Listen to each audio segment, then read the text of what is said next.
तुळजापूर स्वातंत्र्य दिनाच्या निमित्तानं मौजे निलेगाव तालुका तुळजापूर जिल्हा धाराशिव येथील महात्मा गांधी माध्यमिक विद्यालयामध्ये एक विशेष कार्यक्रम आयोजित करण्यात आला होता। या कार्यक्रमामध्ये सन 2024-25 मधील SSC बोर्ड परीक्षेमध्ये उत्तीर्ण झालेल्या गुणवंत विद्यार्थ्यांचा सत्कार यावेळी करण्यात आला। कैलासवासी सिद्धराम खंडाप्पा आलूरकर यांच्या स्मरणार्थ हा सत्कार सोहळा पार पडला। यावेळी गुणवंत विद्यार्थ्यांना रोख रक्कम, शाल आणि हार देऊन सन्मानित करण्यात आलं।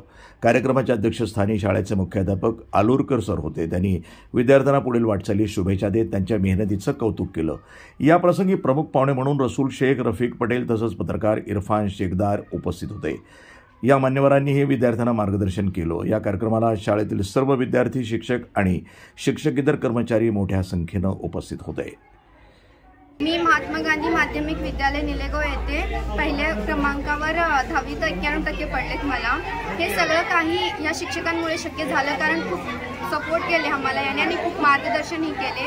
पहिले सर्वात प्रथम आमचे गुरु म्हणजे आमचे शिक्षक आहेत आणि सर्व विद्यार्थ्यांना मी फक्त एवढंच सांगते की तुम्ही स्वतःहून अभ्यास करा आणि स्वतःचा 100% द्या, कारण आपल्याला नंतर रिग्रेट नको व्हायला पाहिजे।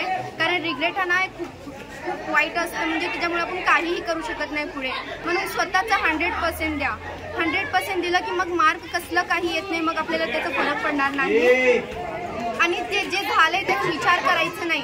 Don't regret your past. जे होतं ते चांगल्यासाठी होतं। आज 15 ऑगस्ट निमित्त महात्मा गांधी माध्यमिक विद्यालय निलेगाव येथे स्वातंत्र्य दिन साजरा करण्यात आला आणि त्याचसोबत मागच्या वर्षी 10वीमध्ये जे प्रथम, द्वितीय आणि तृतीय क्रमांक घेऊन पास झालेले विद्यार्थी आहेत, जसे की अनुक्रमे प्रथम क्रमांक घेतलेल्या विद्यार्थिनीनं इकरा शेख, तिने 91% मार्क घेतले।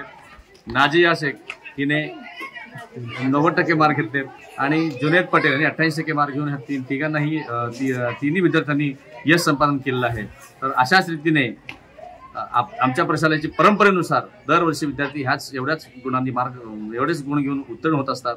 अशीच विद्यार्थ्यांनी उत्तरोत्तर प्रगती करावी आणि त्या प्रगतीसाठी आमच्या सर्व शिक्षकांनी घेतलेली मेहनत आज फळाला आली असं मला वाटतंय।